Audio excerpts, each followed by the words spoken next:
She walked into my house like she already owned it. Those were the exact words running through my mind as I watched her step over my welcome mat at 2:14 a.m., heels clicking like she was entering a hotel lobby instead of another woman's marriage.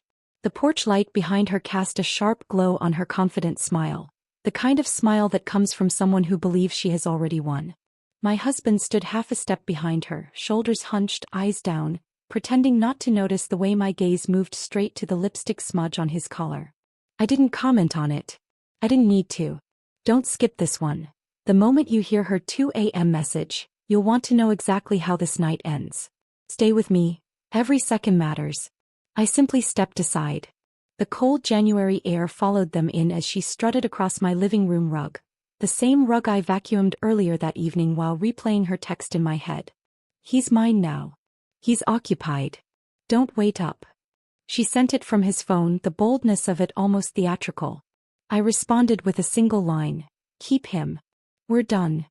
I meant every word, but they didn't understand what done really meant. She paused in the center of the room, hands on her hips, slowly turning in a circle like she was inspecting property she planned to redecorate. My husband lingered near the doorway, his eyes darting from her to me and then to the floor again.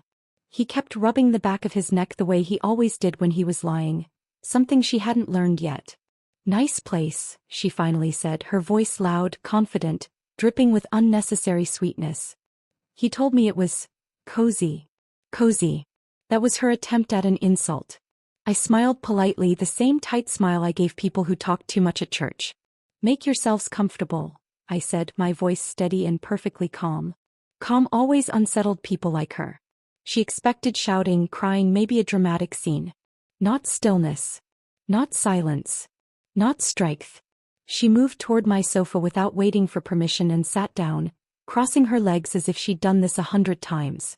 My husband quietly closed the front door and approached her, though he stayed standing, like even he wasn't sure he belonged there anymore. I walked slowly to the kitchen counter, deliberately taking my time, letting my fingers graze the back of the dining chair as I passed it. The documents I laid out earlier were still there, stacked neatly, arranged precisely, waiting. Neither of them noticed them yet. She was too busy showing off and he was too busy pretending he felt safe. The house was warm from the heater, but the air between us felt cold, stiff, brittle. I glanced at the oven clock. 2:17 a.m. Not a reasonable hour for visitors, but betrayal rarely followed polite schedules. She picked up a throw pillow and hugged it, like she owned even that small comfort already. He didn't want to wake you, she said, tilting her head in a way that made her earrings swing. But I told him we should be honest. That you deserved to know. I didn't laugh, but the impulse tugged at my throat. Honesty. The word didn't belong anywhere near either of them. I poured myself a glass of water, letting the faucet run louder than necessary to break the smug rhythm of her voice. My husband cleared his throat softly, and she rolled her eyes at him like she was already tired of his nervousness. That was interesting. Their cracks were showing earlier than I expected. The kitchen lights cast long shadows across the room, stretching toward her feet. I noticed her taking in every corner. The framed family photos, the old oak bookshelf, the neatly folded blanket draped over the armchair. She wasn't just looking. She was imagining. Planning. Claiming. You're awfully quiet, she said to me after a moment. No questions? No reaction. I took a small sip from the glass and set it gently on the counter. Oh, I'm reacting, I said softly. Just not in the way you think. She blinked, confused for a moment, then her smirk returned. I get it. But it's normal. But what she saw on my face wasn't shock. It was calculation. And she didn't recognize it because she had never dealt with a woman who spent 40 years handling everyone's emotions but her own. My husband finally spoke. Linda, we didn't mean for you to find out like this. His voice cracked at the wrong moment, betraying his fear. I turned to him slowly. You handed her your phone and let her text me, I said. You meant every bit of this. His mouth opened, closed, then opened again like he couldn't decide which lie to use. Before he could pick one, she placed a hand on his arm, squeezing it possessively. We're starting fresh, she said proudly. And he didn't want to sneak around anymore. Fresh. That was the word she chose. I moved to the dining table then. My steps were unhurried, the faint creak of the floorboards filling the silence. I rested both hands on the back of the chair, letting her notice the folder for the first time. Her eyes narrowed in curiosity. "What's that?" she asked casually, too casually, like she didn't care. But she did. Women like her always cared about things they didn't understand. "Oh, just something I've been organizing tonight," I said. "Since I had extra time." She leaned forward, scanning my face, trying to decipher what I meant.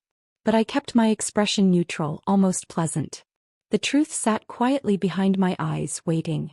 She looked around again, taking in the household details she'd soon realize weren't hers to touch.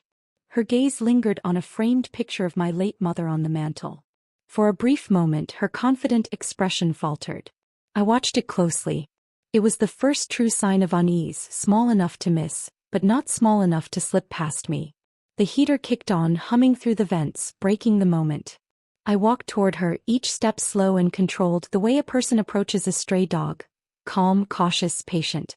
"Since you're already here," I said, stopping directly in front of her, "why don't you tell me what exactly you think you've won?" Her smile froze. My husband exhaled sharply, the sound almost pained.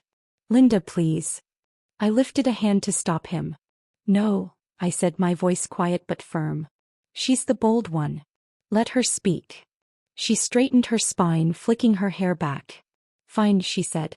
"I won him. I won a man who finally chose courage over pretending." Courage. She used that word like it belonged anywhere near him. "He chose me," she continued, raising her chin. "That's what matters." I didn't flinch. Instead, I let the silence settle around us, thick and heavy, until she began shifting uncomfortably under the weight of her own words. Then, very slowly, I turned toward the dining table again. "If you're so confident about what you've won," I said, sliding the folder toward the edge with one finger, "you won't mind seeing what comes with it." Her eyebrows pulled together. "What is that supposed to mean?" I didn't answer. I wanted her to sit in that question. To feel it. To taste the bitterness of it before she even knew what it was. My husband stepped forward. "Linda, maybe now isn't the time." I looked at him, and something in my expression must have cut straight through him, because he stepped back again without another word. I placed the folder flat on the table and lifted the cover just enough that she could see there were multiple stacks of paper inside. Her attention snapped to it instantly. Documents make powerful statements, especially when they're collected carefully, organized neatly, and timed perfectly. She stood slowly from the sofa. "Why do you have paperwork ready at 2 in the morning?" I finally smiled. Calm, controlled, deliberate. "Because I knew tonight was coming long before you did." Her eyes widened just slightly. Just enough. The tiniest tremor of fear flickered through them. But I didn't open the folder yet. Not in heading 1. Not here. Not now. This moment wasn't for the reveal. It was for the shift. The power shift. As she stared at me, trying to decide whether to smirk or worry, I placed my hand firmly on the folder and said the final line of this section. "Before you celebrate anything, there's something you both need to see." That was the last thing I said before I pulled the folder a little closer to me, my fingertips resting lightly on its edge. The room fell into a still, taut silence, so quiet I could hear the faint hum of the refrigerator behind me, the soft ticking of the clock on the wall, and the shallow, uncertain breaths coming from both of them. Neither moved. Neither spoke. They simply watched me the way people watch the slow turn of a doorknob in a dark room, unsure whether to brace themselves or pretend everything is fine. I lifted the cover just an inch, not enough for them to understand anything yet, but enough for their curiosity to take hold. She took one hesitant step forward, her earlier confidence flickering like a weak candle. "What is that supposed to be?" she asked, but this time her voice wasn't steady. It wavered at the edges, thin enough that I could almost see the fear beginning to form beneath it. I didn't answer her question. Instead, I pulled a single sheet from the top of the stack and laid it silently on the dining table. The paper made a soft whisper against the wood. Her eyes dropped to it, and in that moment the lines of her forehead deepened. Not fear, not yet. Confusion first. Confusion always arrives before panic. My husband edged closer, his shoes scuffing the rug.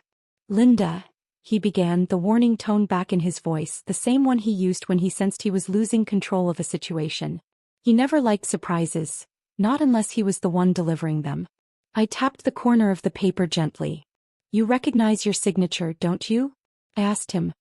He leaned in, squinting, and I watched the realization wash over his face like cold water. The prenup. I didn't have to say the word aloud. Is it everything for me? He swallowed hard. Why are you bringing that out now? He asked, though the answer was already written in the tremor of his hands. But she laughed. A short, sharp laugh that didn't match the uncertainty in her eyes. Prenups mean nothing, she said, flipping her hair back. He's divorcing you. That cancels everything. I met her gaze. Not this one. I slid the next page forward. You might want to read the conditions before making assumptions. She leaned over, her perfume drifting toward me, too sweet, too sharp, clinging heavily in the warm air. Her eyes scanned the first few lines and I watched her mouth tighten. She read faster. Then faster. By the time she reached the last section, her lips had gone completely pale. He gets nothing, she whispered. Correct, I replied. No assets. No property. No share of investment accounts. And certainly not this house. Her head snapped toward him so quickly her earrings swung. You said you had rights here, she hissed. He took half a step back, palms raised helplessly. I thought I did, he stammered, his gaze darting between us. It's been years, I assumed. You assumed wrong, I said calmly. And assuming tends to be expensive. She glared at him again, the disappointment unmistakable. I almost felt bad for her. Almost. But then I remembered her laughing at that text she sent me, remembered the satisfaction she took in humiliating another woman, and any hint of pity evaporated instantly. I reached back into the folder and pulled out the next set of papers, thicker this time, printed statements, highlighted sections, organized tabs. I placed them directly in front of her. What are those? She asked, though she already seemed afraid to know. His debts, I said simply. Her eyes widened. Debts. Yes, I continued. Credit cards. Personal loans. A few medical bills. And the best part, some of them are connected to your address. My address? She repeated, her voice rising an octave. Why would they be at my? I didn't have to finish her sentence. She finished it herself as the truth landed. She turned on him with a force that made even me take a half step back. You used my address? She shouted. You told me those letters were junk. You said. I panicked, he blurted out. I just needed somewhere for them to go until I figured things out. She threw her hands up. You used me. Yes, I said gently. He did. Both turned to look at me. I let the silence settle, let the truth breathe for a moment. Silence, when wielded correctly, can cut deeper than any shout. I opened the folder again and took out another page, neatly folded, faintly creased from when I'd carried it to the notary years ago. I placed it on the table with deliberate care, sliding it toward him this time. Do you remember this? I asked. He blinked. What is it? Your acknowledgement of financial responsibility when you moved back into this house 12 years ago. You agreed to pay half the utilities and upkeep. His face twisted with confusion, then dread. I didn't think you still had that. Oh, I keep everything, I said softly. Especially promises. I watched her face as she realized this wasn't just paperwork. This was architecture. A structure I built quietly over years. A structure she never saw coming. A structure specifically designed to collapse on the two of them the moment they tried to stand on it. She snatched the paper and scanned it rapidly. He hasn't paid a dime of this, she muttered.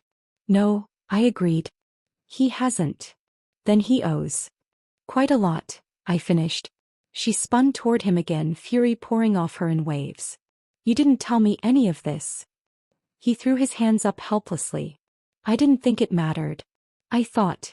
You thought she'd never know, I interrupted. But I always know. The refrigerator hummed again, filling the space between us as she processed everything. The prenup, the debts, the unpaid agreement, the responsibilities she never knew she'd be attached to. The woman who had walked in with confidence was shrinking now, folding inward, realizing she had stepped into a house built on terms she didn't understand.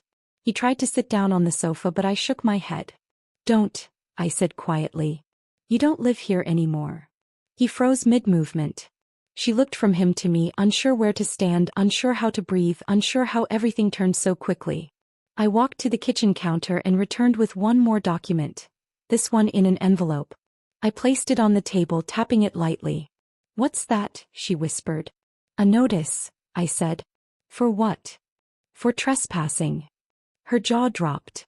"Trespassing? We walked in because—" "You walked in because you assumed he had rights here." I met her eyes evenly. "He doesn't. And neither do you." My husband's voice cracked. "Linda, please. This is going too far." "No," I said softly. "This is exactly far enough." I gathered the papers slowly, neatly, sliding them back into the folder one by one. Each page made a soft sound as it returned to its place, like punctuation marks ending a chapter. She swallowed hard. What happens now?" I closed the folder with a firm, quiet click. "Now," I said, "you face the consequences of the man you fought so hard to win." Her breath hitched. His face went gray. I didn't move. I didn't raise my voice. I simply let the weight of those words settle across the room like dust. And then, without revealing anything more, I stepped back, giving them space to absorb what little they knew so far. The rest would come soon enough. But not in this heading. This heading ended exactly where it needed to, with two people realizing they didn't enter my home. They stepped into my plan. That even the heater seemed to hold its breath. Neither of them moved. Neither of them spoke. They stood there staring at the closed folder on my dining table as if it were a living thing. The tension didn't fade. It thickened, settling into the corners of the room like dust that hadn't been disturbed in years.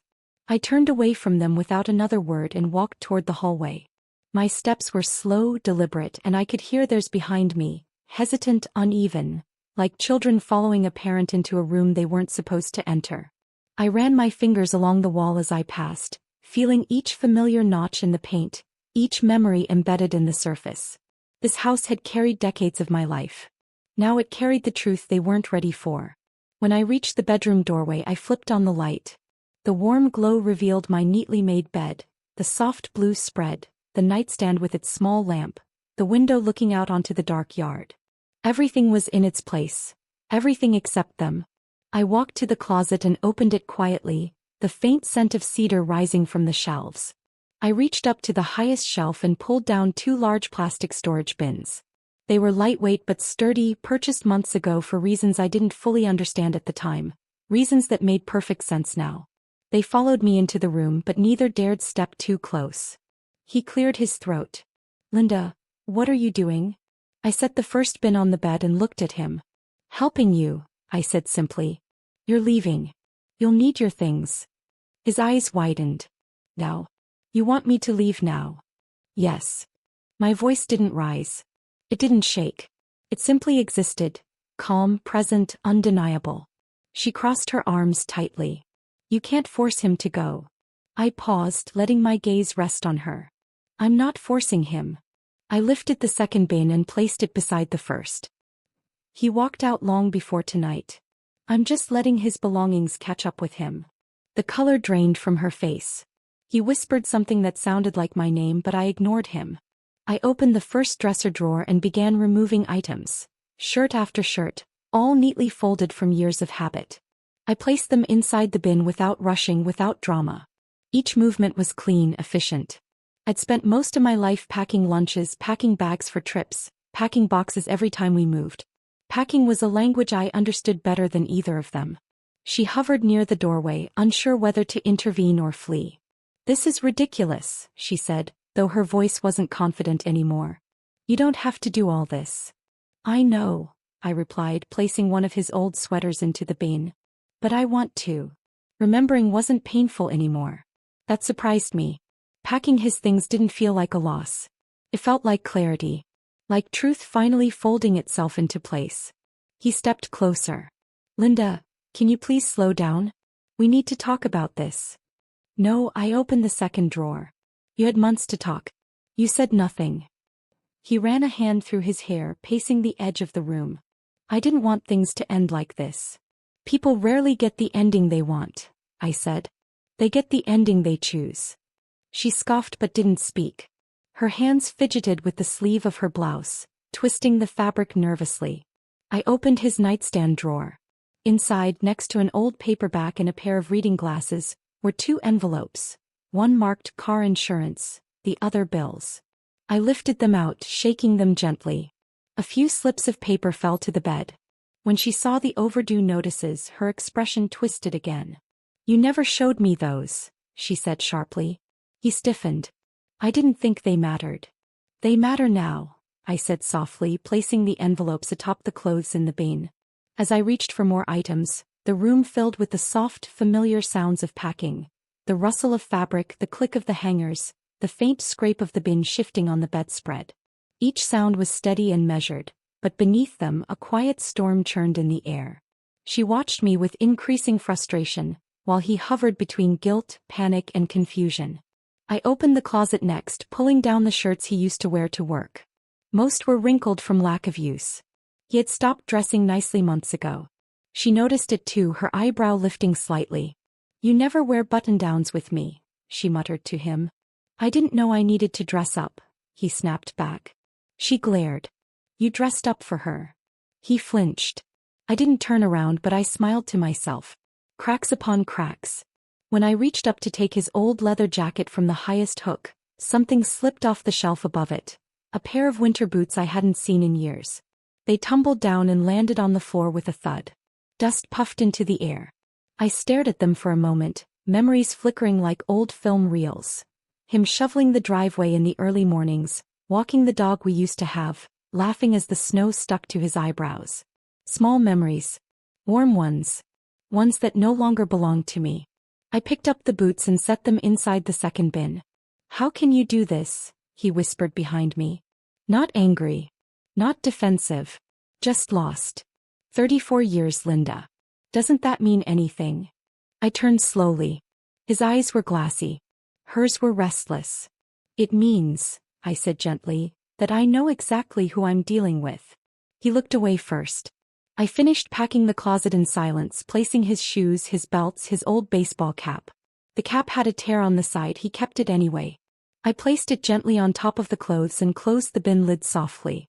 Then I pulled the third bin from the corner of the room, the one I had labeled years ago faintly in marker, just in case. I set it beside the others and opened his dresser drawer dedicated to miscellaneous items. Cufflinks he never used, spare keys, old receipts, a watch I gave him on our 20th anniversary that he reportedly lost. It hadn't been lost. It was right there, buried under a mess he never bothered to sort. I placed the watch in the bin without hesitation. She shifted her weight. "Why do you have so many bins?" I looked at her. "Because I plan ahead." The silence that followed was heavy. She looked down. He looked trapped. I closed the third bin, stacking it neatly with the others. The bedroom felt smaller now, as though the shrinking space represented the shrinking illusions they carried when they arrived tonight. Finally, I stepped aside and gestured toward the bins. "Your things are ready." He didn't move at first. She didn't either. I walked past them, heading toward the front door. "You can take them to your car," I said without looking back. I could hear them trailing behind me, hesitant footsteps, whispered exchanges. When I reached the hallway, I paused by the lamp and flicked it on, bathing the room in warm yellow light. The brightness sharpened everything. The creases in his shirt, the tremble in her hands, the thin sheen of sweat on his forehead. I walked to the door and opened it. The cold air rushed in. The night outside was dark, still, almost expectant. They both stared at the bins as though touching them would make everything real. "You're serious," she said softly. "Yes," I said. "This is not your home. And it's no longer his." He swallowed hard. "Where will I go?" "That," I said, "is finally your responsibility." She opened her mouth to speak, but I shook my head. "No. Save it." They stood frozen as I held the door open. And that is where I left them. Two people faced with the life they carved out for themselves, packed neatly into bins they never expected to fill. I didn't step onto the porch first, I waited. I wanted them to feel the weight of crossing that threshold, leaving the warmth of my home for the cold, honest night outside. Eventually she moved. She clutched the edge of one bin, her fingers trembling as she lifted it slightly, testing its weight. He followed, grabbing the other, his shoulders sagging beneath the soft porch light. The cold air wrapped around us immediately. It wasn't a gentle winter chill. It was the sharp, biting kind that made each breath visible, rising in small clouds that faded as quickly as their confidence. The porch light cast long shadows behind them, stretching across the walkway and toward the street, where the tall, old-fashioned streetlights stood like quiet witnesses. Those streetlights had watched countless moments, from neighborhood kids chasing each other in summer dusk to joggers taking early morning runs. Tonight they were watching something very different. As they stepped onto the porch fully, I followed, keeping the door slightly open behind me. The hallway light spilled out in a narrow rectangle, landing on their backs as they carried the bins down the steps. The faint chirp of a distant cricket carried through the cold, mingling with the rattling noise of the plastic tubs shifting in their arms. Their car, a gray sedan with a dent on the back bumper they always blamed on a bad parking lot, was parked crooked under the nearest streetlight, half on the curb. She muttered something under her breath, her voice tight. "This is ridiculous. Absolutely ridiculous." I didn't reply. The night didn't need more noise. He stopped halfway down the steps to adjust his grip. "Linda," he said softly, "we can still talk about this." "There's nothing left to talk about," I answered, stepping onto the top step and folding my arms. "The talking should have happened before you handed your phone to someone else." He flinched. She shot him a glare so sharp it could have cut fabric. The dynamic between them had shifted entirely. Earlier they were united, smirking, bold, sure of their future. Under the streetlight, they looked like strangers sharing a burden neither wanted to carry. The wind picked up, rustling the dry leaves along the curb. She shivered and pulled her thin coat tighter around her shoulders. "Hurry up," she hissed at him. "It's freezing." "It's not exactly warm for me either," he snapped back. Their bickering echoed softly down the quiet street. A few porch lights flicked on in the distance, neighbors noticing the commotion but wisely choosing to watch from behind curtains. The houses on this block were old, their paint chipped and their fences leaning, but they had good bones. Good memories. Good people. I had lived here long enough to know how fast word traveled from one front porch to another. He reached the car first. He fumbled with the keys, curses slipping out beneath his breath when the keyring jangled loudly and fell onto the pavement. The sound echoed under the streetlight, too loud for the calmness of the night. She sighed dramatically, shifting the bin from one hip to the other as she waited. I remained on the porch watching them. The distance between us felt both vast and small, like we stood on opposite sides of a lifetime we all misunderstood. When he finally unlocked the car, he placed the first bin on the back seat with a loud thump. She struggled with the second. Her grip slipped once and the bin nearly toppled onto the sidewalk. A few shirts inside shifted, pressing against the translucent lid. She hissed under her breath and he rushed over to help her, but she jerked away. "I can handle it," she snapped. He stepped back, rubbing his arms for warmth. The streetlight above them flickered once, casting a brief shudder of shadows across the sidewalk. It steadied again, illuminating the frustration etched into their faces. I stepped down one stair, not far, just enough to close the distance a bit. My voice carried clearly in the cold air. "You wanted honesty tonight," I said. "This is what honesty looks like." She turned sharply. "Don't pretend you're some saint. You blindsided us with paperwork you shouldn't even have." I raised my eyebrow. "Shouldn't have? Everything in that folder was mine. My house, my accounts, my records. You two walked in expecting to take something. I simply gave you what actually belongs to you." He opened his mouth to speak, but she cut him off. "This is all your fault," she snapped at him. "You didn't tell me anything." "I didn't think I needed to," he shot back. "You said we'd work everything out. I didn't agree to inherit your mess." Their voices rose, carrying down the street. A porch light 2 houses down flicked on.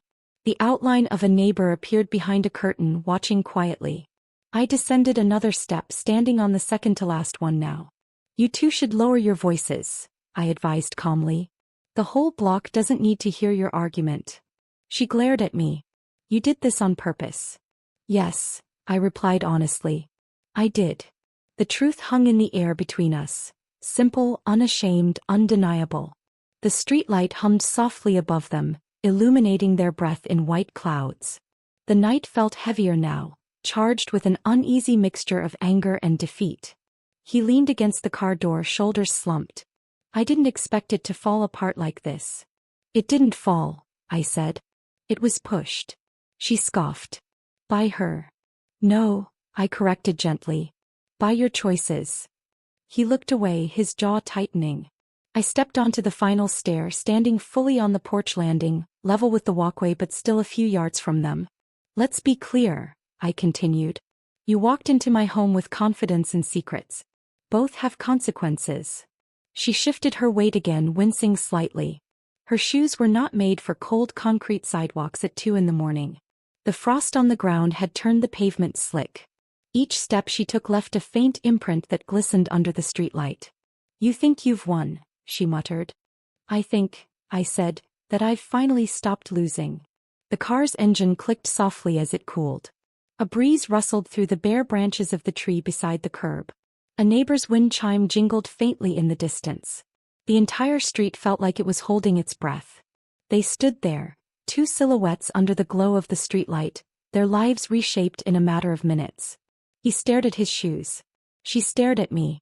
And I stared at the space between us, the space that used to be filled with trust and routine and decades of shared history.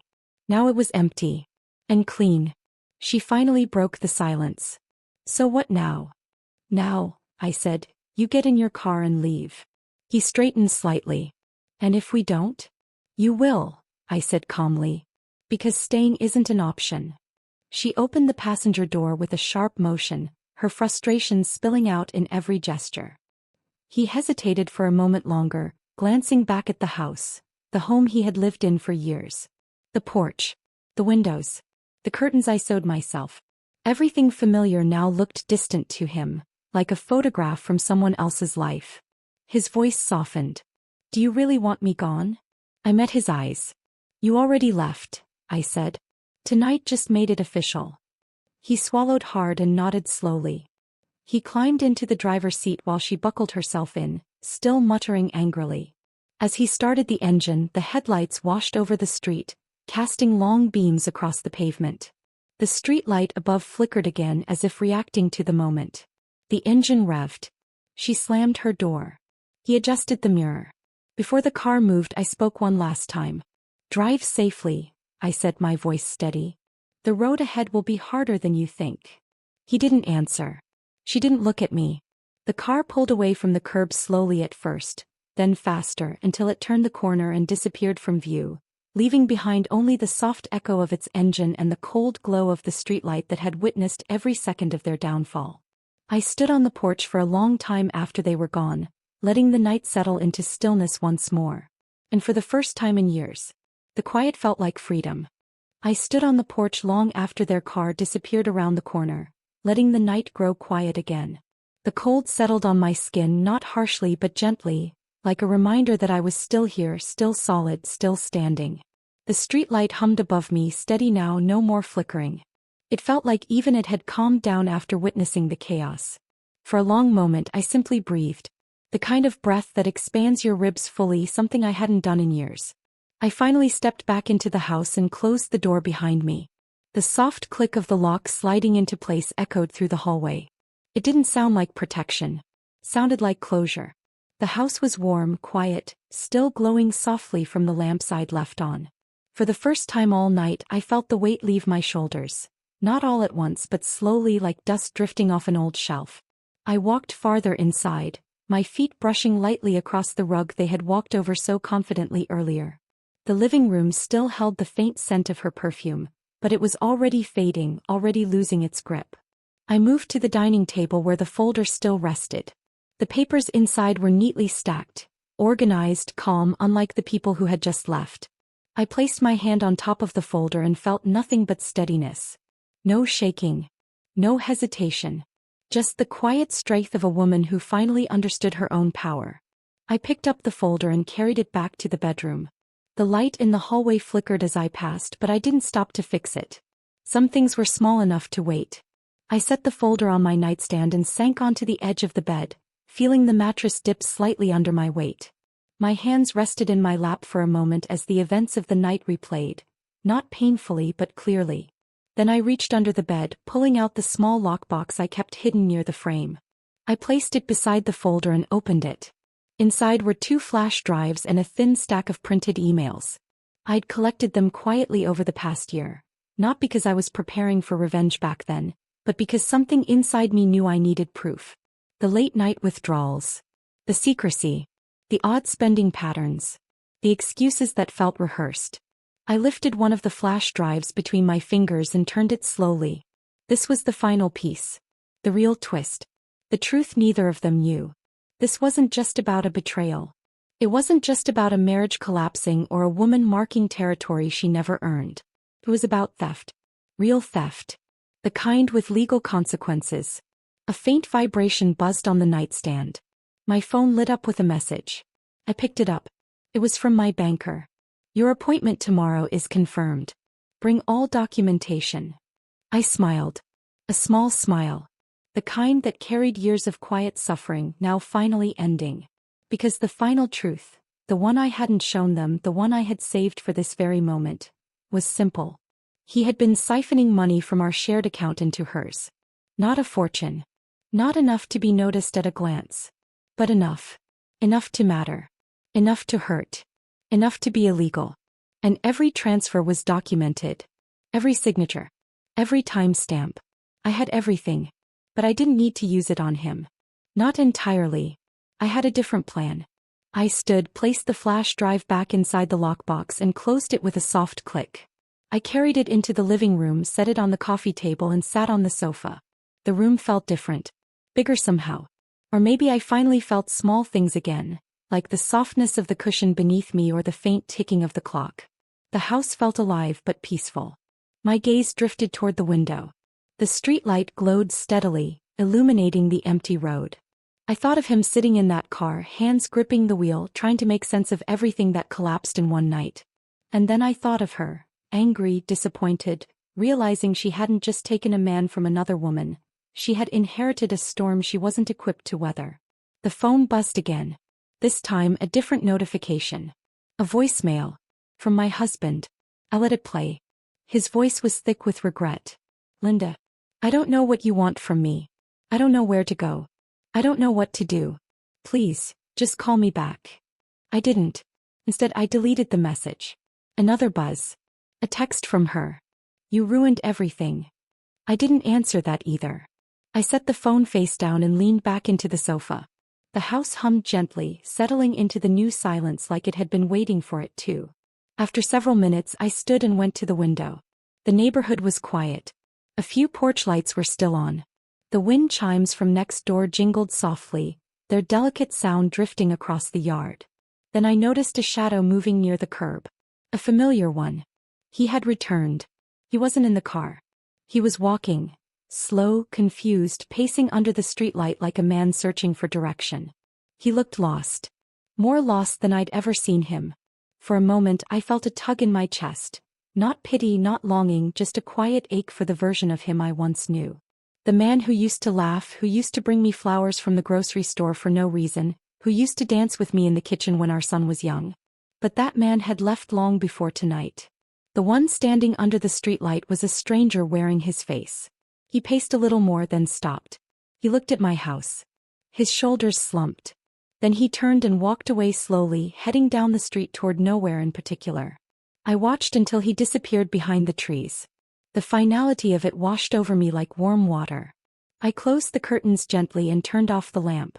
The darkness of the house didn't scare me. It felt like a blank page. A clean slate. I went into the kitchen, poured myself a small cup of chamomile tea, and stood by the counter as the steam rose in soft coils. The warmth seeped into my palms, grounding me. When I finished, I walked into the living room and picked up the lockbox again. I carried it to the dining table and set it down beside the folder. All the documents.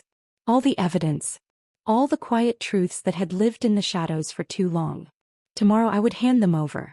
Not out of spite. Not out of anger. But out of necessity. Out of fairness. Out of respect. Respect for myself, for the years I had given, for the peace I deserved. The legal consequences would follow him, not me. The financial reckoning was his to face, not mine. The explanations he owed were no longer my burden. I closed the folder gently, feeling the smooth texture beneath my fingers. Then I whispered softly to the empty room, "Freedom is the best revenge." And for the first time the words felt true. I walked down the hallway, turned off the last light and stepped into my bedroom. The sheets were cool. The pillow soft. My body sank into the bed with a long, quiet exhale. No tears came. No doubt. No fear. Just peace. The kind that follows a storm. The kind that takes years to earn. The kind that fills every corner of a house once heavy with disappointment. My final thought before sleep found me was simple, steady, and sure. I didn't lose a husband tonight. I reclaimed my life. And that was the ending I had always deserved. If this story touched your heart or gave you strength, subscribe for more powerful women's stories. Your support means the world, and tomorrow's story is one you don't want to miss.